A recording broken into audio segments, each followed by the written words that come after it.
Is there room for partnership, for instance, for the local airlines? Why not, sir? To consolidate further and become stronger? Why not? Then how will it work? Now, okay, we also foresee a problem. You know, the average African man has an ego. Over the years, we have talked about... Is there any human being that doesn't have it is Why the African man? It is stronger here. You understand? Unnecessary pride. Do you understand? Now, we've noted over the years that in the aviation business and in so many other businesses, there's what is called acquisitions and mergers. If you are not doing too well, you can ask another airline to come together and you form a bond and a partnership that works. But this ownership mentality, it is my property, is one of the things that is killing us. They started well.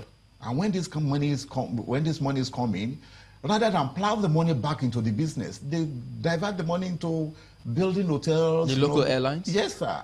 Doing so many other businesses. And by the time you wake up to see what's But building hotels, it's still part of expanding the business. Unfortunately, they don't do that here.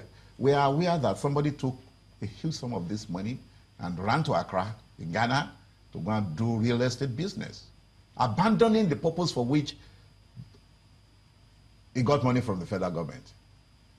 We have terrible stories to tell in our industry. So a partnership is not likely to work for the local partnership airlines? May work. It depends on also the framework, because the government must come in and help them design the kind of, number one, the business model that they can even run successfully and how to go about running it. Part of the problem has to do with government's pronouncement, government policies over time. You make one policy today, the next day, without even consulting with every other party, you change the policy. And everybody begin to run scatter.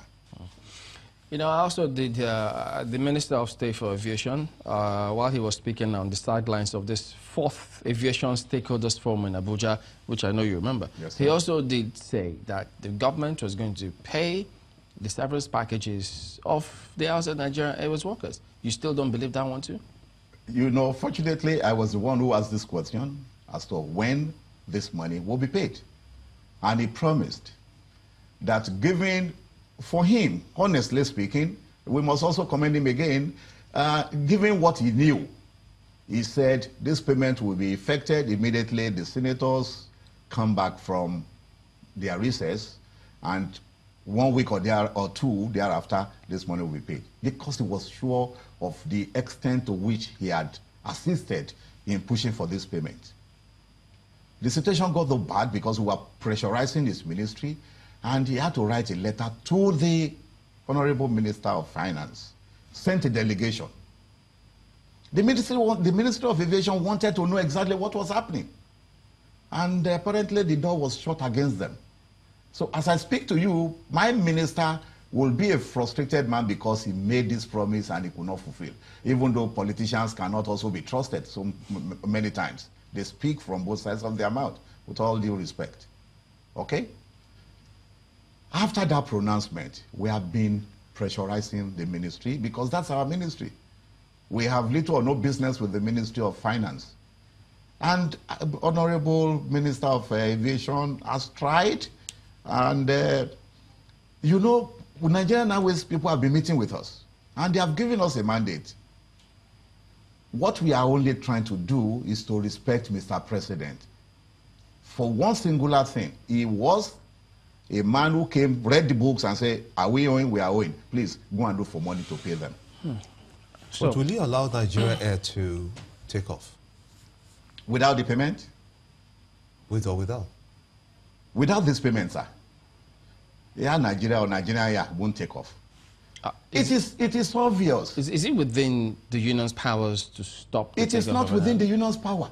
Now, we used to tell people, there is no constituency in Nigeria that you will not have one person who worked in the old liquidated Nigerian Airways. So it is a Nigerian project. This project we're talking about is a Nigerian project. More than 10,000 people worked in that airline. Several of them have died. As I speak to you, a lot of them are in the hospitals. A lot of them are already invalid. And what we are saying is that, government, please come to our aid. And the #1 person in Nigeria said, hey, guys, I feel for you. My minister, go and pay.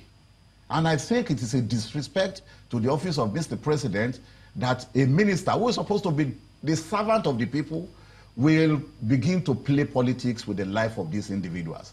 And we are saying, because a lot of things will happen very soon, we ought to have addressed the international press, you know, but we felt it will not be fair to disrespect the president. Let us lie low, because we also learned that some of these issues are already with the National Assembly. We have friends among them, we've been talking with them, who said, okay, let us give them until the end of July. If by the end of July nothing happens, we intend to call an international press conference and give the government an ultimatum. And from that ultimatum, a lot of things will begin to unfold. You know, that is tantamount, that can chase away the prospective investors. Not necessarily. I have told you, sir, we have those gentlemen and women with the cash to run an airline successfully in Nigeria waiting. You seem to be very sure of that. All they want, we've been talking to people. All they want is the blueprint. What does this government want? Private sector-driven national carrier. Call a meeting, like the stakeholders. And you will remember after the stakeholders, the minister also promised that we're going to have another one very soon in Lagos. So we were expecting that by now, he ought to have called for the 5th stakeholders meeting, where the transaction advisors saddled with the responsibility of establishing the national carrier will tell us that this is where we have gone. This is the design we have produced. This is the logo. These are the kind of aircraft models that we want, which also ought to have been a subject of discussions between these prospective investors and the government. You know, I find it rather curious that the government will be setting aside 300 and something million for the takeoff of a national carrier, when this project is supposed to be a people project, a private-driven project. All right. So those are the issues. If you have the 5% off, the government 5% participation, will it encourage investors?